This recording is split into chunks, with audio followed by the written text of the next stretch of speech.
Bom dia, boa tarde ou boa noite, dependendo do horário. Sejam muito bem-vindos, bem-vindas ao nosso Versa Podcast. Agora com o Ricardo Castilho, porque o episódio anterior o Ricardo não pôde participar. A gente vai fazendo essa combinação, que vai apresentar o nosso super convidado especial do dia, né, Castilho? Isso aí, Renato. Uma alegria, mais um episódio do nosso Versa Videocast, né? E hoje, uma alegria, o meu xará aqui, Ricardo Muti. O Ricardo é presidente, CEO, acho que CEO, de uma das maiores empresas, companhias mundiais na área de tecnologia, soluções e serviços nessa área. E, à luz do que a gente já vem falando aqui de tecnologia, né, de segurança, tecnologia, a gente vai aprender muito hoje com Ricardo Muti. Uma alegria recebê-lo aqui. Seja bem-vindo para a gente saber um pouco da sua trajetória, né, para chegar hoje na Cisco, que é uma das maiores companhias mundiais nessa área de tecnologia e tech. Então, bem-vindo. Obrigado, Ricardo. Obrigado, Renato. Sim, prazer estar com vocês aqui hoje. Uma satisfação, na verdade, né? São duas pessoas que eu tenho o maior respeito, a maior alegria de estar junto, batendo um papo. E de fato, a Cisco hoje é líder global em várias soluções na área de tecnologia, sempre apoiando seus clientes, a comunidade, a sociedade, no que tange as questões relacionadas à tecnologia, né? E como a tecnologia influencia e muda a vida das pessoas, é algo fantástico, espetacular. Feliz e alegre de estar aqui com vocês compartilhando sobre isso. Obrigado. Lembrei de uma cena agora. Conheço o Ricardo já há alguns anos. Acho que estava na Febrabantec, se não me engano, eu acho. Tinha gravado um podcast com o Stefanini. E tô andando, acho que foi lá. Chegou lá, Ricardo, tal. Olhou assim, passou, tal. Eu voltei, falei, deu um abraço, tal. Falei assim, não sou o Ricardo. Não é possível. Falou, sou irmão gêmeo.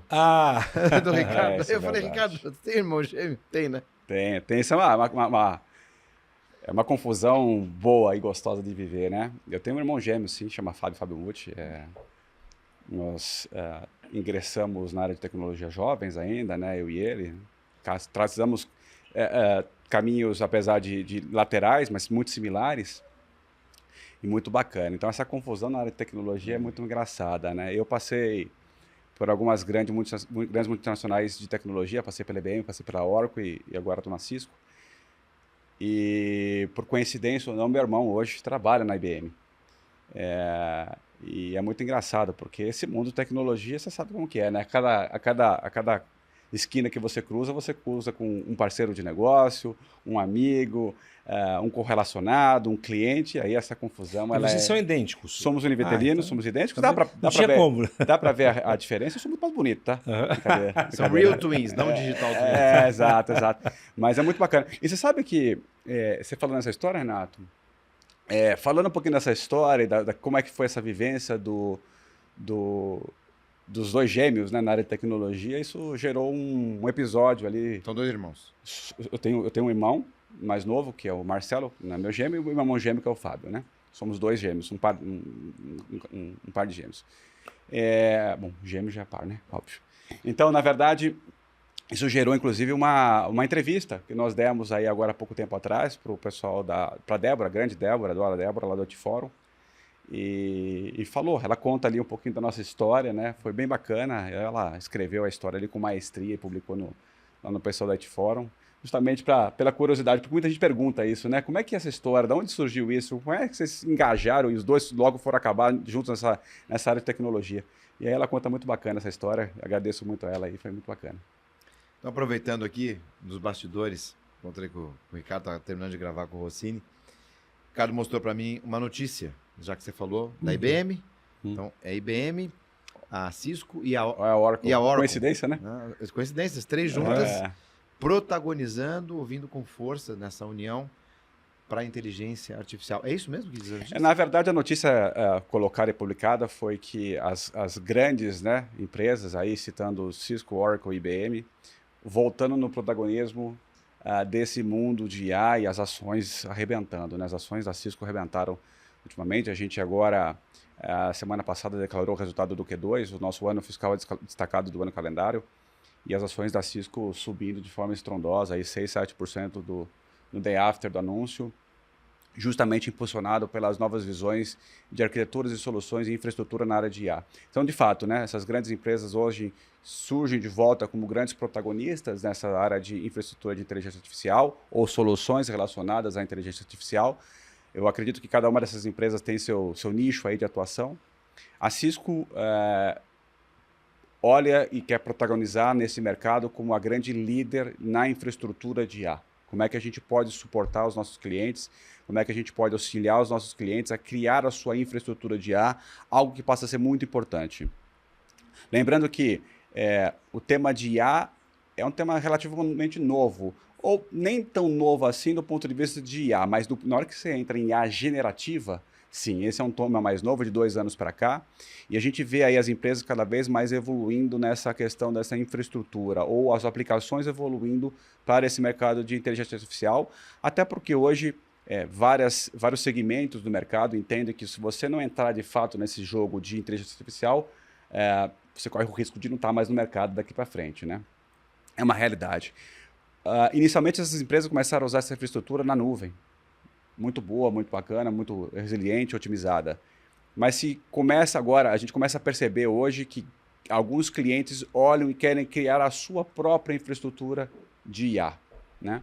E é nesse contexto que a Cisco assinou um modelo de cooperação junto com a NVIDIA, um dos maiores fabricantes de GPUs, né, que são os processadores de aceleração da parte de IA, e criou todo um arcabouço de infraestrutura composta por hardware mais software para criar isso aí e depositar, levar essa infraestrutura para dentro dos clientes.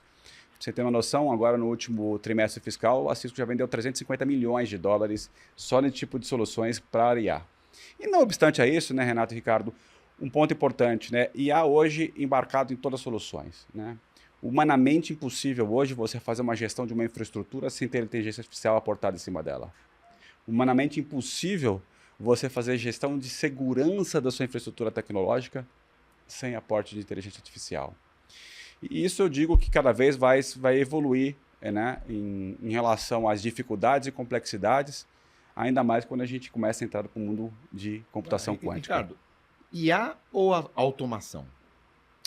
Eu diria que quando você tinha a questão da IA pura, você falava muito mais de automação. Na hora que você entra com a IA generativa, aí já é um outro negócio, é um outro game, e de fato ali você tem uma parte de aprendizado muito forte, através de machine learning e outros algoritmos que vão fazendo captura das informações, o aprendizado de máquina, a correlação de várias bases, a junção dessas bases, o autoaprendizado de máquina a partir do momento que ele é consultado e tem uma resposta. Então a gente, sim, na hora que a gente entra no mercado e na visão de IA generativa, aí é um novo game, é um negócio diferente, de fato é IA pura aplicada de um negócio muito mais avançado. Castilho. Ricardo, você falou agora que as empresas, né, têm que se adequar a IA, essa realidade, né? As empresas são formadas por pessoas, né? Imagino que a Cisco é uma operação gigante, né? Tem muitas pessoas na organização. Trazendo isso para as pessoas de uma forma geral, né? O Brasil é um país com mais de 200 milhões de habitantes.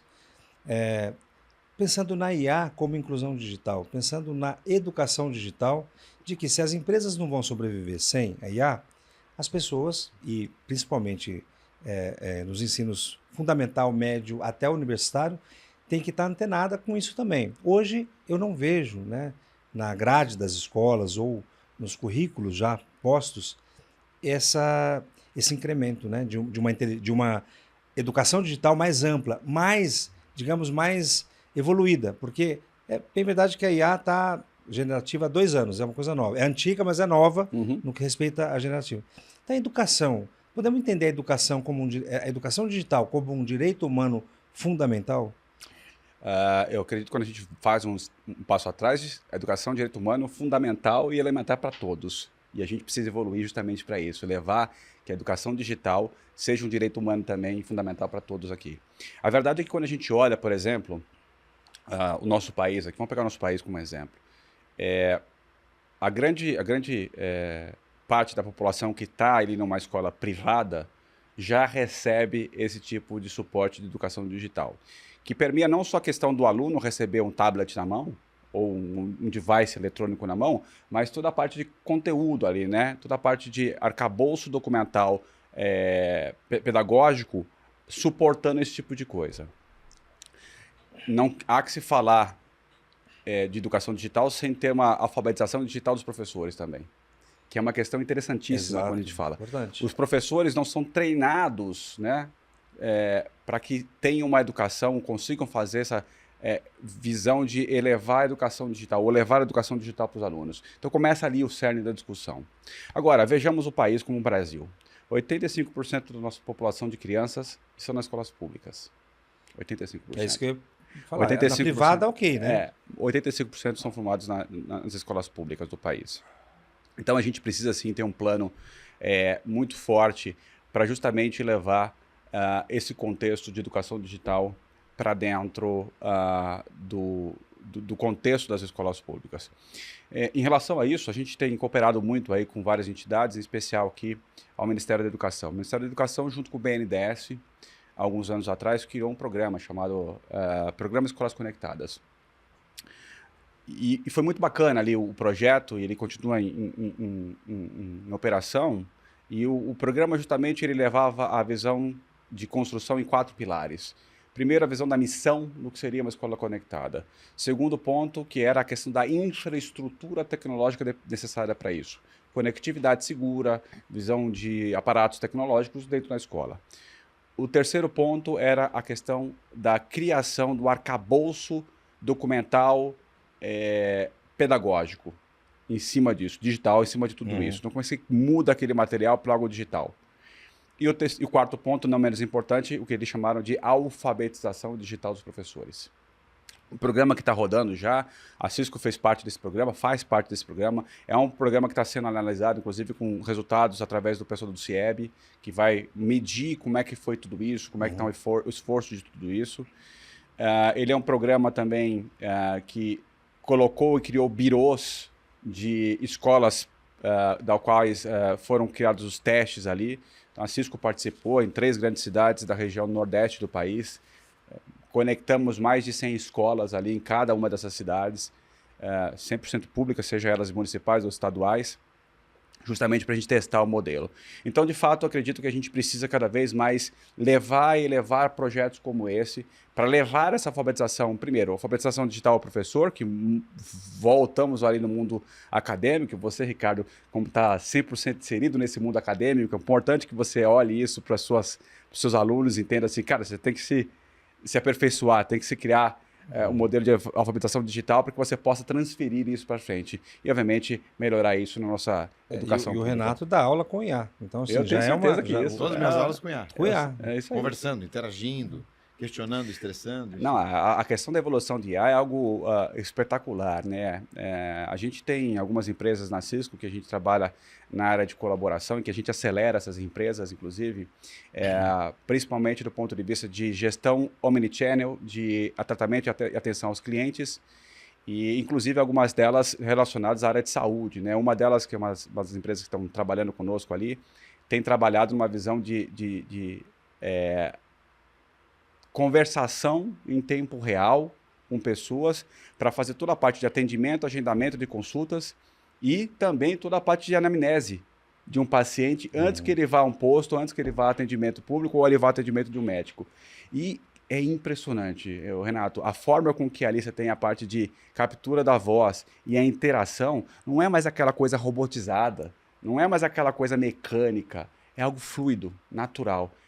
É assustador algumas vezes, viu, Renato? Eu vejo quando eu converso com as minhas ferramentas, Uhum. a gente escolhe a voz que a gente quer. Exato. Se tem uma boa conexão ou naquele momento a plataforma está estável, o diálogo flui, é gostoso, É muito agradável. bacana, Né? é muito E aí a gente tem até uma coisa que a gente trata muito aqui, né, Castilho? Entre aspas, o risco das pessoas acreditarem e dependerem piamente de todos esses modelos e substituírem comportamentos. Esse é um desafio que a gente tem hoje. Então, aquela questão da substituição de trabalhos ou de interações humanas para sistemas, e eu até costumo dizer, já falo isso, Cortella fala isso, a base de dados hoje é muito melhor que a base de dados humana. Dei uma aula de marco civil outro dia e ele sabe muito mais de marco civil que eu, que estudei 10, 12 anos da minha vida só marco civil. O que a gente tem que fazer é essa improvisação que a IA não faz, esse ingrediente, que tem a ver com a educação digital. Porque hoje isso a gente tem que colocar como skill, isso tem que ser desenvolvido e não para nunca mais, porque isso só Sim. só Atualiza, avança. E né? nessa linha, você, presidente da Cisco, que acompanha isso na linha de frente, né? No limite da tecnologia. Quais são as perspectivas? O que vai mudar na vida das pessoas e também na substituição de certas funções? Excelente pergunta, Renato. Bom, a gente vive isso no dia a dia com os nossos clientes, né? Hoje, você vê grandes empresas que principalmente têm uma relação do B2C em especial, né? Ou seja, bancos, áreas de varejo e tudo mais, buscando aperfeiçoamentos e melhorias na sua área de atuação, principalmente do relacionamento do cliente. Vamos pegar um exemplo aqui muito corriqueiro, centrais de atendimento convencionais. As grandes empresas hoje, que têm grandes posições de central de atendimento, na hora que eles fazem uma análise sobre a forma com que está sendo o atendimento, como é que ele está sendo medido, qual é a reação do seu cliente, muitas vezes eles fazem isso por amostragem. Ou então é uma pesquisa posterior que você recebe uma nota e você começa a descobrir ali o que está bom, o que não está ruim, o que está ruim, e você começa a trabalhar isso no seu background para melhorar aquilo lá. A IA aqui, hoje, já é uma realidade, a gente tem trabalhado com vários clientes, tem aportado uma capacidade, primeiro, de não mais fazer por amostragem, mas 100% do seu contato com aquela empresa passa a ser analisado. 100%. Seja ele para um canal de voz, seja ele para um canal convencional, qualquer, como por exemplo, o WhatsApp. Mais do que isso, eu não sei o quanto vocês já perceberam isso, mas tolo aquele que acha que o WhatsApp é uma ferramenta de mensageria.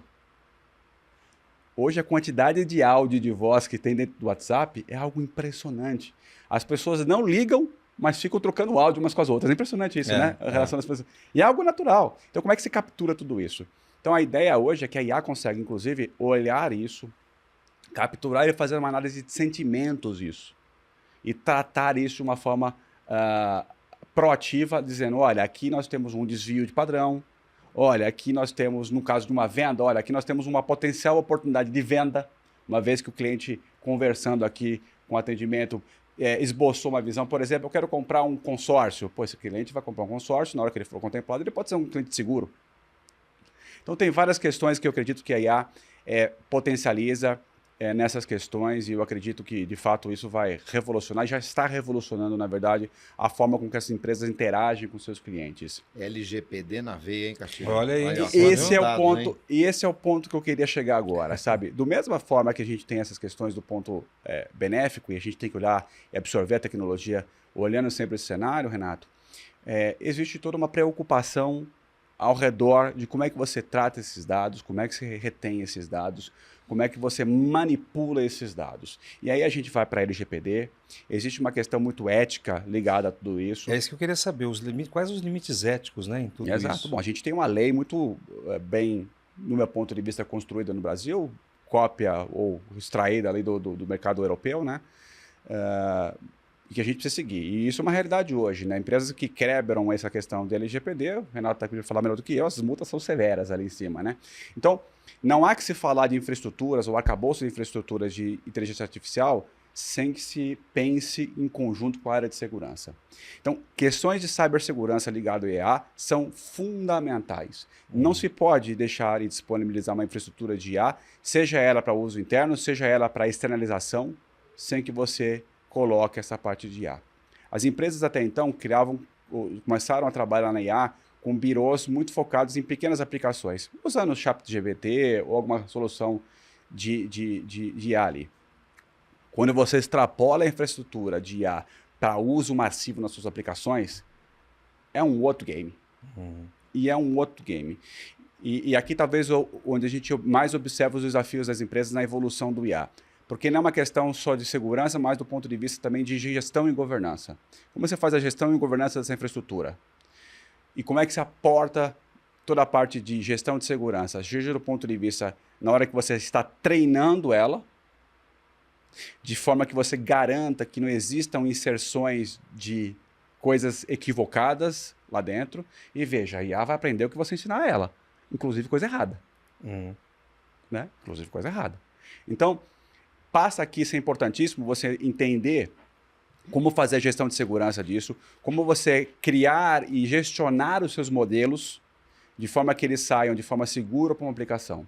E ademais de tudo isso, um ponto importantíssimo nessa questão de IA, a gente vem discutindo muito com os clientes, como é que você garante que você não vai ter inserções ou strings de inserções em uma consulta sua, de forma que a volta possa ser uma quebra de informações de LGPD, uma visão não ética, a disponibilização de informações sigilosas para um meio comum e mais do que isso, estratégia da companhia. Você imagina você ter uma inserção capturada de uma string de pergunta e resposta que você faça a IA e você insira um tipo de código malicioso ali no meio, que a volta daquilo abra toda a sua estratégia, por exemplo, de distribuição de produtos para o mercado de varejo no Nordeste, para o seu maior concorrente. Estou lembrando aqui do caso daquela reunião simulada, né, que aconteceu na Ásia, em que o CEO entrou numa reunião, se não me engano, com o conselho ou com seus diretores e transferiu 25 milhões de dólares, alguma coisa assim. Não é nem algo muito preparado assim, mas com o uso de IA. No teu exemplo, a situação se agrava, porque são questões do dia a dia.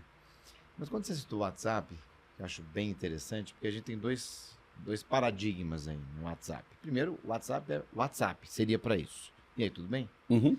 Virou uma ferramenta de uso comum para tudo. Exato. Que não é de boa gestão. Né? Documentos, estratégias, etc. Ele não tem recursos para isso. O Telegram é muito melhor, por exemplo, mas também não seria o ideal. Mas tem a questão comportamental, que você citou. Muitas vezes até eu falo, muita gente não gosta mais do e-mail, mas o e-mail para você gerir, fazer acompanhamento, etc., ele é mais prático. A cada dia que passa, Castilho, eu recebo mais informações hoje, mais comunicações. Desculpa, eu acabei não respondendo a tua mensagem que eu me perdi ali no meio. Isso só vai piorar porque não há ferramenta para isso. Então, primeira questão para a gente debater aqui. Por que está acontecendo isso, então? Porque se o negócio é ruim, por que a gente está usando? E segundo, questão dos áudios. Você citou os áudios, mas tem os vídeos também. Tem. Então, tratamento de dados desses milhares de áudios que ficam armazenados conosco. A gente está participando da comunicação. Isso quando a pessoa está teclando, faz o áudio, acho que até do ponto de vista da dinâmica é muito melhor. O vídeo também. Mas não é tão prático assim. Por que as pessoas, então, ao invés disso, vamos usar o WhatsApp de uma forma prática? Você pode falar? Isso é o WhatsApp. Posso. Áudio e vídeo, estou aqui, áudio e vídeo. Falando. Não, manda um áudio, espero. É como se fosse, é pior que o walk-talk na nossa época, né? Que esse é o walk-talk digital, né? Até teve o... Mas a gente perde tempo, né? Por que a gente... Pode falar, falou, a gente... Isso é científico, tá? A gente economiza 75% do tempo se a gente ficar gravando o teclado. O teclado é pior ainda. Por quê? É muito doido. Agora, a gente tem que considerar aqui... Bom, você sabe que a sinal do áudio é tão louco que tem gente que, por exemplo, eu estou em reuniões, às vezes eu fico doente quando manda áudio para mim, tá? A gente não consegue ouvir, né? Não dá para ouvir. Tem que ficar com o fone. Bom, agora você vê que teve uma evolução na ferramenta, de uns tempos para cá, você tem uma opção agora de transcript. Você faz a transcrição do áudio, agora o WhatsApp deixa fazer essa transcrição. De fato, não é a melhor ferramenta para isso. Agora, vamos ver lá aqui o ponto. O WhatsApp nasceu do modelo de popularizar a comunicação de baixo custo. Baixo custo. Então você não pagava para mandar mensagem, porque o SMS era cobrado, vocês lembram disso, né? Sim. Fazer uma ligação... Você não se lembra, cobrava SMS, hein? Tá lembrando bem. Você tem ali um custo de minutagem. Hoje em dia, não. Lá, depois que veio o WhatsApp, você falou, pô, tem um app aqui que não me cobra nada e eu posso trocar imagens, eu posso mandar áudio, eu posso mandar mensagem e não me cobra e está no meu pacote de dados. O negócio você vê que evoluiu tanto, que hoje a grande maioria dos servidores, providers da área de rede móvel, nem desconto do saldo da pessoa ou da franquia da pessoa de dados o uso da ferramenta. Ela se popularizou. Essa é a verdade. E o problema hoje é que você, para chegar nas pessoas, não tem outro caminho a não ser ele. Ela virou, talvez, uma solução de multicanal e super interessante, né? Então, você sabe que a gente ainda vive no país uma realidade triste de analfabetos, né? Se não analfabetos completos, os analfabetos funcionais, né? Que escrevem muito mal, quase não sabem escrever. E o WhatsApp também, ali nesse caso, deu uma visão de pluralidade para essas pessoas serem incluídas no seu contexto, no seu relacionamento. Então a gente tem trabalhado muito aí, a gente tem umas soluções da Cisco de omnichannel, de multicanalidade também, ao ponto de que a gente está usando inteligência artificial, inclusive, para fazer a interpretação desses áudios. E lembra que o país é um país, nesse ponto de vista, muito bacana, que a gente do Iapoca ao Chuí fala português, mas fala um português diferente, cada lugar tem seu acento, tem seu sotaque, tem suas manias, tem suas palavras, e os analfabetos funcionais, que às vezes falam as palavras erradas. Então hoje a gente tem a capacidade com a inteligência artificial também de pegar essas falas e traduzir para uma visão correta e fazer toda a parte de transcrição. Mas é um fenômeno que eu acho que não volta mais, viu, Renato? Vai ficar aí e passou a ser uma visão de coerência, e agora você começa a ter as empresas, inclusive, se adaptando a essa visão, e hoje você tem os números assinados, né? Que são Sabe que a gente vai ter uma IA assignados para tudo isso. que vai pegar, porque cada vez mais a gente tem mensagens, né? Todos nós aqui. Já tem, né? E a gente acaba não dando conta. Daqui a pouco a gente vai ter alguma aplicação de IA que vai monitorar tudo isso, vai extrair aquilo que é relevante para que a gente possa dar conta e receber a informação relevante e responder, algumas até de forma automatizada com IA, outras para que a gente possa receber a informação e elaborar essa resposta. Será que a gente Eu vai acredito que pelo menos na versão ter alguma coisa versão assim? business deve caminhar alguma coisa desse tipo aí, tá? Mas, de novo, eu acho que volta um pouco do teu comentário, né? O quanto isso de fato será uma ferramenta de negócios lá na frente. Veja, deixa eu refrasear aqui. De negócios, na época, ela já está tocando as pessoas. Mas quando você traz isso para o mundo de trabalho corporativo ali, colaboração entre as pessoas, eu ainda vejo que existem ferramentas muito mais apropriadas para esse tipo de coisa. Até porque, de novo, aonde está armazenado essas informações que você manda? Isso está sendo guardado aonde? Com que tipo de segurança isso? Uma vez a gente, infelizmente, no Brasil, sofre com o sequestro de celulares, né? Toda hora você está ali, tem um caso. Você pega hoje os bad guys por aí, os caras acessam seu WhatsApp, começam a se passar por você, e, by the way, eles têm detalhes e informações da sua vida inteira, porque você coloca tudo ali dentro. Você não precisa buscar em lugar nenhum, tá ali dentro. Ele consegue ver o que você fez, com quem você relacionou, como é que você fala com as pessoas. Então, de novo, tem que tomar muito cuidado com o que você coloca, como é que você se relaciona ali dentro, porque você não tem a segurança completa. Você tem melhorias da segurança, duplo fator de autenticação, isso vai acontecer, vai sempre melhorar. Mas sempre é um risco. Nos Estados Unidos as pessoas não usam tanto o WhatsApp quanto aqui. A gente Não. Lá é muito mais comum o iMessage, que é a plataforma de mensageria da Mas é igual, em termos de sei lá, de segurança. Melhor. Eu diria melhor, que né? você tem uma segurança um pouco melhor na outra plataforma da Apple, né? Mas, de novo, a segurança ela tem que ser sempre bem coletada. Eu ainda acredito que existem ferramentas próprias no mundo corporativo que você pode usar. Trello, por exemplo. WebEx, por exemplo. Então a gente tem... Eu acho que é um pouco da evolução disso tudo aí, sim. Tem que tomar cuidado. Segurança é uma coisa que tem que ser premiada na vida das pessoas de uma forma comum hoje. E é um aprendizado não somente do ponto de vista corporativo, mas também do ponto de vista de pessoa física. Ricardo, do ponto de vista de projeto social, o que a Cisco fez? Eu lembro que ela foi patrocinadora, né, das Olimpíadas. Sim. Então, quais são os projetos sociais hoje que a Cisco desenvolve? Cara, uma boa pergunta. Você sabe que o ano passado a gente completou 30 anos de Cisco no Brasil. E eu tenho muito orgulho de fazer parte dessa companhia hoje e olhar para trás e ver tudo que a gente fez e tudo que a gente realizou. Eu estou na corporação há 8 anos, né? Entrei na Cisco como diretor da área de governo. Trabalhei dentro da área de governo para as outras grandes corporações americanas também na área de tecnologia e tenho uma paixão pelo segmento. E uma paixão porque cada projeto que você desempenha, cada projeto que você entrega nessa área é uma área que vai de uma forma, um projeto que vai afetar a vida das pessoas, vai melhorar a vida das pessoas, né? E agora, nos últimos 3 anos, liderando a operação do Brasil da Cisco. Sim, é verdade, nós fomos patrocinadores das Olimpíadas, né? Toda a infraestrutura tecnológica das Olimpíadas no Brasil foi cedida e foi feita pela Cisco. Parte de conectividade, segurança da informação, servidores, tudo foi feito pela Cisco. Eram milhões e milhões de ataques todos os dias. A Cisco é patrocinadora dos Jogos Olímpicos também em outras cidades do mundo. Fizemos Japão, fizemos outras cidades, vamos fazer a próxima. E vocês podem ter visto aí milhões de ataques com 0 incidência de paradas, né?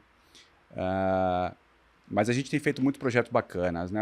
A Cisco tem um programa global chamado CDA, Country Digital Acceleration, que a gente tropicalizou no Brasil com o nome de Brasil Digital Inclusivo. Esse é um programa de investimentos no país para justamente fomentar a questão da transformação digital do nosso país. E a gente tem aí, ao longo desses últimos anos, feito muitos projetos. O Escolas Conectadas que eu comentei é um projeto financiado justamente para esse propósito. Temos aqui um laboratório de indústria 4.0 com foco em cibersegurança junto ao Senai, aqui em São Caetano do Sul, em São Paulo. Temos um projeto que a gente desenvolveu junto com o InovaHC, é um projeto muito bacana, já lá com o Marcos Bego, que é justamente o projeto que a gente chamou de telemonitoramento do ato cirúrgico, junto com o Hospital das Clínicas, em especial a turma ali que atende a parte de coração, na parte de pediatria. Então, o Dr. Jatene, a turma do Dr. Jatene, e foi um projeto muito bacana, porque a gente conseguiu criar um caso referência onde crianças, né, que tinham algum tipo de problema cardíaco pudessem ser operadas e feito toda a cirurgia através de um telemonitoramento em tempo real à distância. Então, um dos casos que me chamou a atenção, inclusive foi matéria do Fantástico, é uma menininha que estava ali no Maranhão e ela foi operada no Hospital Federal do Maranhão em conjunto com a equipe do Dr. Jatene aqui em São Paulo, do Hospital de Clínicas, com todo o aparato tecnológico sendo concedido e concebido pela Cisco.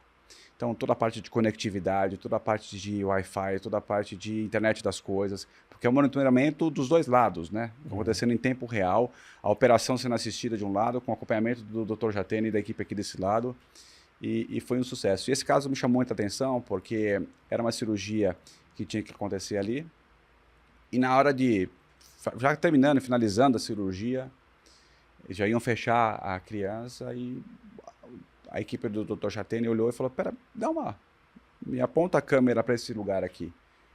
E ela tinha mais um problema congênito também. E aí, naquela mesma cirurgia, espetáculo, né? Já fizeram ali o conserto. E o próprio Dr. Jatene coloca como aquilo assim, olha, já valeu todo o investimento, porque essa criança ia voltar para uma mesa de cirurgia daqui a alguns anos com esse mesmo problema. E é especial porque essa menina é uma menina Down também.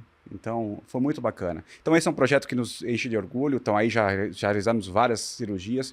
Outro projeto que a gente acabou de fazer em conjunto com o Senai também é a primeiro Cisco Networking Academy, que é uma academia da Cisco para levar soluções de ensino e educação digital, que vai desde o curso básico de conhecimento de microinformática, a empreendedorismo, a segurança cibernética e até soluções tecnológicas que habilitam as pessoas a saírem de lá empregadas.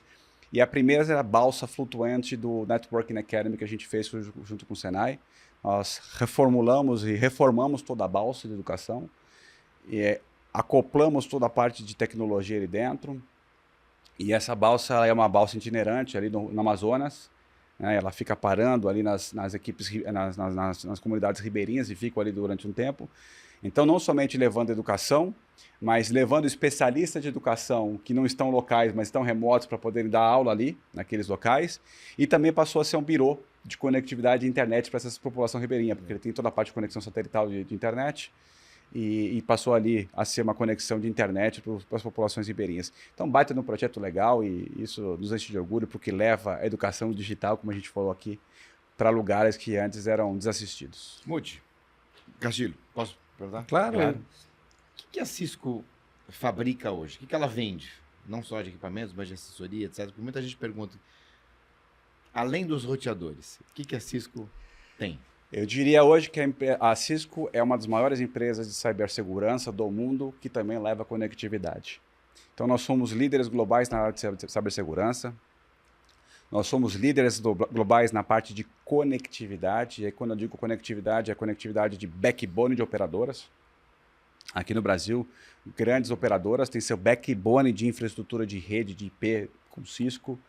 Nós temos toda a parte de conectividade de data centers. Então, desde o ponto de vista do Benjamin ali, do switch de conexão do data center até os servidores, também a Cisco fabrica hoje. Agora fabrica também, entrega servidores especializados em tecnologia de IA, que é essa parceria com a NVIDIA. Nós temos toda a parte de conexão Wi-Fi de alta velocidade. Temos toda uma parte de colaboração com a plataforma Webex, né? Levar colaboração e videoconferência e calling, né? Na nuvem. E, não menos importante, o que a gente chama de toda a plataforma de observabilidade. Bonito esse nome, né? Mas para quem é mais antigo, aqui é a parte de gerenciamento, monitoração, toda a parte de observabilidade, fim a fim, desde o enlace da conexão da infraestrutura de rede até o nível de aplicações. Então a gente tem um portfólio muito amplo aí, Renato. É difícil não estarmos conectados com a Cisco hoje em dia. Eu diria 80% do tráfego da internet do mundo hoje passa por algum tipo de equipamento da Cisco. Né? E a gente tem feito grandes investimentos nisso. Acabamos de fazer uma aquisição aí, mais ou menos um ano atrás, aí, da Splunk, que é conhecida muito na parte de gestão de centro de comando de ataques cibernéticos, né? Que é uma parte da solução essa, que é o CIEM. Mas é o que eu chamo de uma data platform, né? Uma plataforma de dados. Um investimento de 26 bilhões de dólares, um dinheirinho pequeno, né? Então, 26 bilhões de novas oportunidades para a gente também atingir, chegar nos nossos clientes e permear justamente disso, né? A Cisco quer ser hoje líder global justamente em levar segurança, conectividade e a sua plataforma de infraestrutura de IA para os clientes, para que eles melhorem a performance e estejam mais aptos a competir no mercado também. Olha como nós dependemos hoje do nosso dia a dia digital Total, e a gente... a pessoa do presidente aqui, do Ricardo. Outro dia nós falamos com a Marta, né, que na área de seguros, de cybersecurity, né? E olha aí a importância, né? A gente tem hoje cada vez mais, né, incidentes acontecendo e cada vez mais ataques e acho que soluções é o que a gente mais precisa. Gostei de 26 milhões de novas oportunidades. Gostei da... Bilhões. Né? Bilhões. Né? E você sabe que o negócio, cara, só para comentar aqui, e esse é um desafio contínuo e corriqueiro que as empresas precisam ter, né? A gente tem focado cada vez mais nessa questão da evolução das soluções de cibersegurança. E justamente por conta disso, a evolução dessa tecnologia ela é tão grande e tão rápida que a gente precisa também evoluir em relação a isso. Porque, de um outro lado, você tem toda a parte de cybercrime crescendo. O cybercrime hoje gera muito mais dinheiro do que o narcotráfico. Muito mais dinheiro. Quantas empresas a gente não vê aí com os dados sequestrados, né? Quantas empresas a gente não vê perdendo informação, parando? Mercado de varejo, a gente viu empresa aqui no Brasil, mercado de varejo parando dias porque teve dados sequestrados e não conseguiu reativar. Então é super importante isso. E uma realidade, talvez dura, é que isso só vai piorar. Na hora que a gente tem aqui a visão produtiva mesmo, de uma capacidade de computação quântica, que já é uma realidade, não é ilusão, não é uma... Já tem computação quântica rodando, ainda não em produção, mas em fases avançadas aí, né? Então hoje a gente tem, inclusive, a Cisco já desenvolve hoje, a gente tem um laboratório de inovação em Barcelona, da qual eu estarei presente lá daqui a pouco, lá no Mobile World Congress, levando os clientes, justamente nesse laboratório a gente já trabalha hoje toda a capacidade de infraestrutura de rede anti-quantum, que é anti-quantum, quer dizer, que suporta uma capacidade de ataque massivo, robusto de computação quântica, porque a realidade é uma só. As chaves de criptografia que a gente hoje usa, comuns, como SHA 256, 256 bits, na computação quântica isso pode ser quebrado em o que demoraria décadas em computação convencional, isso pode ser quebrado em minutos. E você usa a própria computação quântica para defesa. Exato. Do outro lado, vai ter gente usando ela para ataque. E aí a gente vê a questão, né, do tempo de adaptação, de uso disso. Então, no caso do Ricardo, ele está aqui bem no time. Né? Então, já identificou o risco, já está mitigando, gerenciando o risco com a mesma tecnologia. Mas e o mercado? Até se acostumar com isso, nós vamos ter aí muita gente sendo atacada, muita gente... Você viu como é difícil a vida do CISO, do CIO, das empresas? Ou mais trabalho, né? Mas você vê, mas sabe o que é um negócio interessante? Seguro, né? Seguro. Mas um negócio interessante que eu olho nessa história como um todo, vocês perceberam como a tecnologia hoje ela é fundamental em qualquer negócio? Né? Pega um banco aqui, um banco. O banco é uma grande área de tecnologia hoje, que também dá crédito. Mas você vê hoje as infraestruturas e os bancos, e colocando o mercado nacional bancário, é muito mais evoluído que qualquer um do mundo, né? Nós somos na vanguarda aí do mundo do ponto de vista de tecnologia aportada ao negócio de bancário. E é isso em qualquer indústria, né? A questão da tecnologia é algo fundamental. Você pega grandes redes de varejo, né, do mundo inteiro, né? Algumas, inclusive, que não conseguiram evoluir para o modelo digital, quebrando. Grandes redes varejistas americanas, por exemplo, fechando as portas. Toys R Us fechou algum tempo atrás. A Best Buy está encerrando a operação. É interessante esse modelo. E o efeito CrowdStrike, por exemplo? Então, você tem muita interconectividade e dependência, como você citou agora. Às vezes, uma linha errada pode parar tudo. Lembrando só que o caso da CrowdStrike não foi um ataque, né, mas foi um erro operacional, né? Um patch que foi lançado ao mercado, uma correção automática ao mercado, que não foi devidamente testada com todos os cenários e parou muita gente. É uma realidade, né, Renato? E aqui o ponto importante que eu digo sempre é construa uma visão e uma arquitetura sólida em cima disso. Eu não estou dizendo para comprar tudo de um único fornecedor, não é isso. Apesar que a Cisco tem todas as soluções, hoje a gente consegue convergir para tudo. Mas, meu ponto aqui é, crie uma visão de uma arquitetura robusta e que você consiga, assim, criar um modelo de mitigação e um plano de mitigação lateral. Sempre você precisa ter um plano B. Sempre. Você precisa, como ponto de vista aqui, por isso que eu falo importante, essa é uma questão que não é somente tecnológica. Há que se ter um cuidado com a visão de processos e, acima de tudo, pessoas. Você falou do ponto de treinar as pessoas para isso. Então, criar um plano de mitigação, pensando nesse tipo de potencial de risco, é algo fundamental para que as corporações consigam seguir em frente. É caro, né? Quando você coloca isso... É caro, mas é mais caro você ficar fora do ar. Aquela velha questão que a gente enfrenta, né? Você também, enfim. Todos reconhecem, o risco é necessidade. Mas na hora que você fala, então vamos implementar, não, mas é caro. Eu falei, mas vai acontecer. Então muitos... o barato pode sair caro. Né? Você sabe caro que... pode ser um ataque. E não é só uma questão... incidente. É uma perda de dados que pode gerar multas, é você com uma operação fora do ar, é branding, né? Quanto isso não pode ferir sua imagem, né? Então, assim, o impacto ele pode ser muito maior, é difícil de medir, né? É aquela história, a gente só coloca as grades em casa quando é assaltada, né? É isso. Infelizmente é assim, isso. né, cara? E na vida tudo é assim, né, Renato? Tem Ou duas você coisas que a gente multado. aprendeu. Ou você é multado. Então é assim, só tem duas formas de aprender na vida, ou pelo amor, ou pela dor. Então, assim, mas a gente tem visto, de fato, muitas empresas evoluindo nesse contexto, sabe? De estar investindo um pouco mais, a gente vê grandes investimentos na área de segurança acontecendo, principalmente as grandes corporações, né? Que já entenderam que é muito mais risco ter que arrumar depois do que se prevenir antes. Ricardo, a gente tem um curso de engenharia de computação lá na faculdade que tem coordenador, que é de uma companhia também multinacional na área de tecnologia. Ele tem dificuldade de contratar pessoas, tem dificuldade de recrutar mão de obra especializada na área de tecnologia. Então a gente vê esse novo mundo, né? Essa virada de chave que a tecnologia trouxe, né? Uma revolução. Queria que você deixasse uma reflexão para essa nova geração do que se deve fazer. Estudar, a gente sabe que é algo, né? É quase que condição sine qua non para que as pessoas possam de fato evoluir, né? Para além da IA. A IA eu acho que é uma ferramenta importante que não vai substituir nada em termos em termos humanos. Mas lá a nossa dificuldade foi porque um requisito era ter inglês. E quase ninguém tem inglês. A gente sabe que no Brasil, 5 ou 6% da população fala inglês, né? De verdade. Ou tem o domínio do idioma. Então, eu acho que com todos esses avanços, com tudo isso que a gente está falando em termos de evolução, tudo depende do inglês, né? Sobretudo a área de tecnologia. Então, estudar inglês acho que deve ser algo que deva estar na vida das pessoas também, principalmente das novas gerações. Vou colocar mais um ingrediente aqui, até aproveitando aqui, Ju, Marcelo, enfim.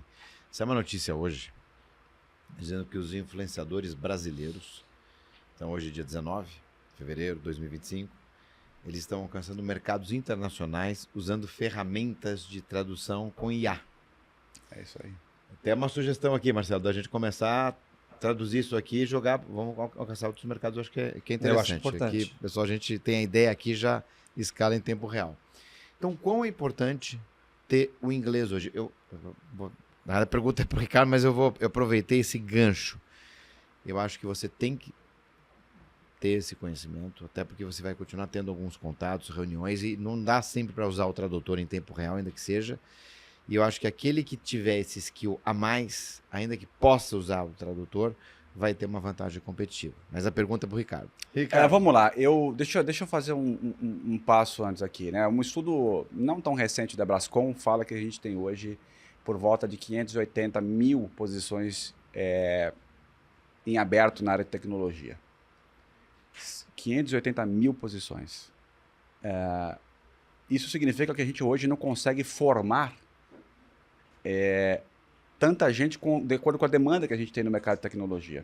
Então, como você mesmo comentou, as pessoas estão ali buscando profissionais e hoje você vê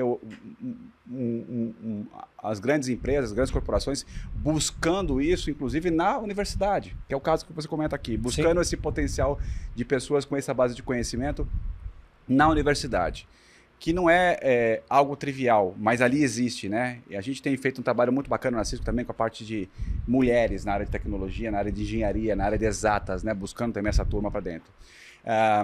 Comentei aqui um pouquinho do Networking Academy. Do Networking Academy é o programa mais longevo de responsabilidade social que nós temos, que tem uma formação desde inicial de conhecimentos básicos de informática e tecnologia, passando por uma visão de empreendedorismo e evoluindo para cursos de especialização mais profundos na área de redes e na área de cibersegurança. Inclusive pessoas que saíram formadas ali. Hoje no Brasil a gente completa mais de 1 milhão de pessoas formadas. 92% dos alunos egressos do programa Networking Academy saem do programa já empregados. Então isso é um sucesso global, espetacular. A gente tem hoje mais de 500 academias Networking Academy no Brasil. E isso é fantástico. Agora, de fato, independente de a gente ter uma evolução muito grande da possibilidade de tradução simultânea em tempo real da voz de uma videoconferência, hoje a plataforma Webex, por exemplo, da Cisco, uma pessoa pode fazer a reunião de um lado falando português e a outra falando inglês do outro lado, e elas podem se entender e interagir de forma natural e real, porque a tradução simultânea já acontece ali em subtitles. Tá? E isso vai evoluir, certamente vai evoluir daqui para frente com a questão da voz mesmo. Então, eu diria que do ponto de vista tecnológico, isso não é mais um problema. As coisas vão evoluir. Agora, vamos voltar um pouquinho atrás, né? Claro que você tem todo o ferramental que você pode usar para poder aprender. Mas o ponto de vista o material hoje de aprendizado, quando a gente olha o mercado de alta tecnologia, ele é primeiro publicado em língua inglesa. Claro que ele vai ser traduzido. Claro que existem plataformas hoje de tradução do livro. Você tem Google, tem várias coisas aí. Não é 100%? Não dá para entender, dá para falar. Mas, de fato, não dá para usar uma plataforma como essa para um modelo de interação e comunicação executiva. Então, sim, é uma verdade. Hoje, a gente vê muitas pessoas perdendo possibilidades de emprego por falta de um conhecimento de uma língua que não é a língua mãe, a língua inglesa. Mas veja, nós estamos falando de um país de milhares de analfabetos funcionais. Imagina se você não consegue falar a língua portuguesa de forma correta, imagina falar a língua que não é nossa, né? Então eu diria que a gente tem que aprender primeiro a nossa língua mãe, melhorar muito isso para depois aprender o inglês. Mas ele de fato é fundamental. O que nós temos feito na Cisco? E digo mais, tá? Não só com os nossos aprendizes que chegam, com os nossos estagiários que sejam. Nós temos contratado pessoas da área de tecnologia, profissionais mais sêniores, que não falam inglês, ou estão com inglês muito ruim. E aí um ponto da reflexão que eu queria para todo mundo aqui. Dê a oportunidade da pessoa aprender. Se uma pessoa intelectualmente falando tem a capacidade de vender uma solução de alta tecnologia, eu tenho certeza que ela tem oportunidade. Se ela tem a oportunidade disso, ela vai conseguir falar a língua, né? Você pega a Cisco hoje. O nosso nível de interação com a língua inglesa é diário. Precisamos, a interação com a matriz que é americana, ela é diária. Todos os nossos vendedores, os nossos especialistas, os nossos engenheiros precisam dessa relação com a outra língua. Então nós temos feito um acordo muito bacana com os novos colaboradores que chegam na empresa. nós não vamos te reprovar em um processo por não falar a língua inglesa. Mas você tem que compromisso conosco de em 6 meses estar falando pelo menos o mínimo para poder se comunicar. Não por conta da gente, por causa de você. Você vai precisar disso aqui internamente. Você deu a dica, né? Então, isso tem funcionado bastante, tá? Tem funcionado bastante. Democrático. Do mesmo jeito que a gente não vai buscar, por exemplo, alunos formados só na USP, na Unicamp. Porra, dê oportunidades para outros alunos em grandes universidades que estão sendo formados também com um nível de qualidade tão bom quanto. Né? Porque você tem um talento que tem que tem um determinado Eu talento sou filho, e não tem o idioma. Eu sou filho de escola pública. Eu sou formado pela Paula Souza aqui em São Paulo, pela ETESP. Fiz colegial técnico, escola técnica eletrônica. Eu sou filho como vários aqui no país são. Presidente da Cisco. Cheguei onde eu cheguei, por muito estudo. Sou filho de uma professora também. Minha mãe é professora, agora aposentada, da rede pública municipal. Foi professora. Meu pai é um tintureiro. Não teve tantos estudos assim, mas eu tive uma professora em casa que me insistia muito com a educação como sendo o único e pleno caminho para o sucesso. E funcionou. E olha só, não funcionou só com um, não. Funcionou com mais de um, viu? Que tem outro que tá muito bem. Mas inspirador. Inspirador, total. Porque a gente vê alguém com a tua história que hoje você é presidente de uma companhia global, né? Com essa grandeza Obrigado. E quanta coisa a gente aprendeu aqui hoje, né, Renato? Até a quinta série eu estudei em escola pública, sabia, Castilho? Não sabia dessa, né? Eu também. Então? Eu, do interior, eu fiz escola pública até o... Mas muitos de nós fizeram isso, ensino médio. Muitos de nós. Nós chamamos Escola Estadual de Primeiro e Segundo Grau, Dona Francisca Ribeiro dos Reis. Olha, essa é... A gente uma vez por semana. Isso era onde? Hino Nacional, em Brotas e em Jacareí. Mas o ensino público sempre foi bom, né? Acho que antigamente... Era melhor que o privado? Era melhor que o privado até, em termos de ensino. O problema é que hoje, aquilo que você falou cívico. Aqui, não se capacita... Cívico-social hoje não tem mais. Educação moral e cívica. Hoje não educação tem mais. Moral, o SPB, né? Tinha o SPB, Organização Social. Política, mas a educação moral hoje, a gente falta essa questão do respeito, né? Fala-se muito na diversidade, que envolve respeito também. Claro. Mas a gente podia ter essa disciplina. Isso não tem nada a ver com esquerda, direita, nada disso.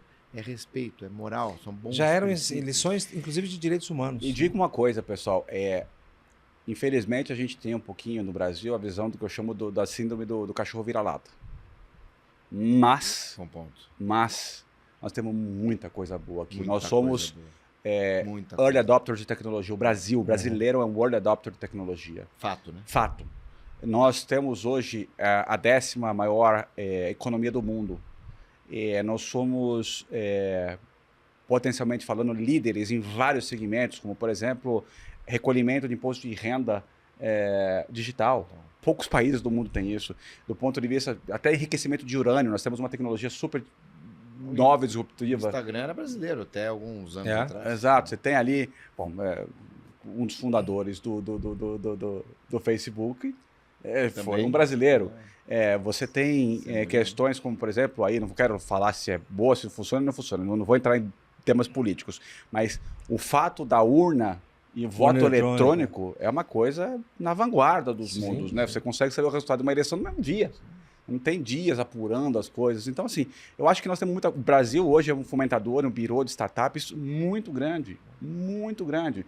Claro que falta muita coisa, falta talvez um pouco mais de sentido do ponto de vista econômico, criar um ambiente econômico e de tarifário mais receptivo para isso, né? Ou ponto de vista de funding para isso, uma questão de uma segurança jurídica melhor para isso, tudo tem que melhorar. Mas a gente tem que parar um pouquinho também com a síndrome do cachorro vira-lata, porque a gente tem casos... mercado, eu falei aqui, o mercado bancário brasileiro, né? A indústria financeira é um dos melhores do mundo, mais avançado do mundo. Os nossos modelos financeiros, coisas tupiniquins, como... me chama? Fugiu o nome aqui. De você põe dinheiro todo mês no banco, consórcio... Capitalização é um negócio super tupiniquim. Baú da felicidade, lembra disso? Então, assim, nós temos aqui muita coisa bacana e interessante que a gente tem que replicar e casos referências no mundo que a gente tem que replicar.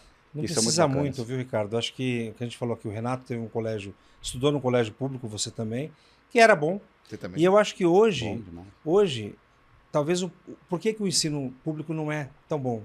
Porque falta investimento no professor, falta investimento em tecnologia.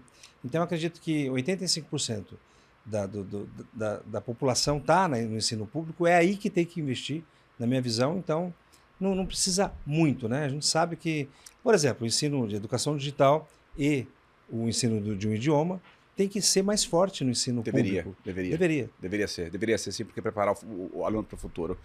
E veja, né, você olha do ponto de vista de pastas, hoje as duas maiores pastas do ponto de vista de dinheiro no Brasil é educação e saúde.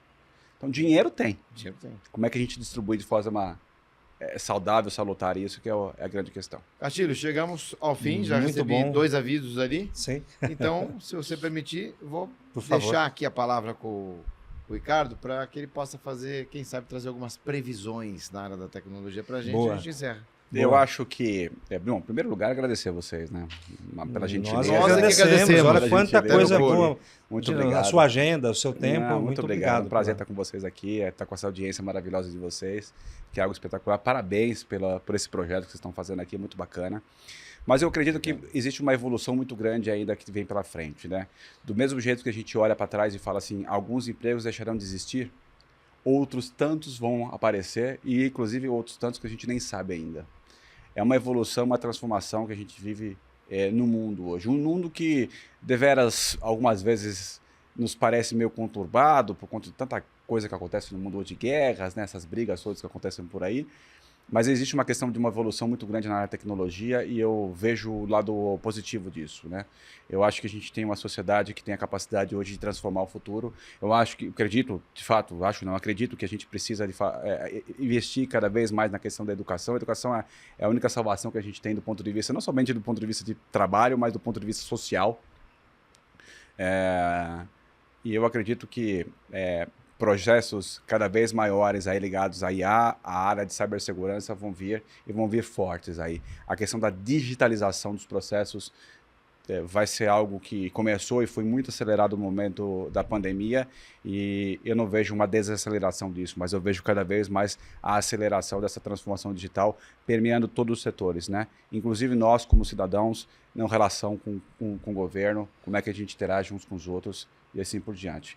E, obviamente, aqui deixo um ponto de um recado da qual o meu grande líder e amigo, Laércio Albuquerque, sempre fala, né? Tecnologia vai transformar muita coisa, mas não vai transformar o abraço e o contato das pessoas. Então, é fundamental que a gente tenha sempre isso no coração.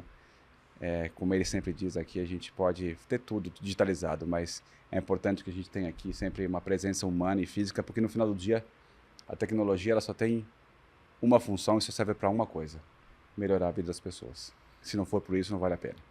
E que Deus nos abençoe. Deus Amém. abençoe sempre. Amém. Ricardo, Amém. obrigado. Obrigado a vocês. Um abraço.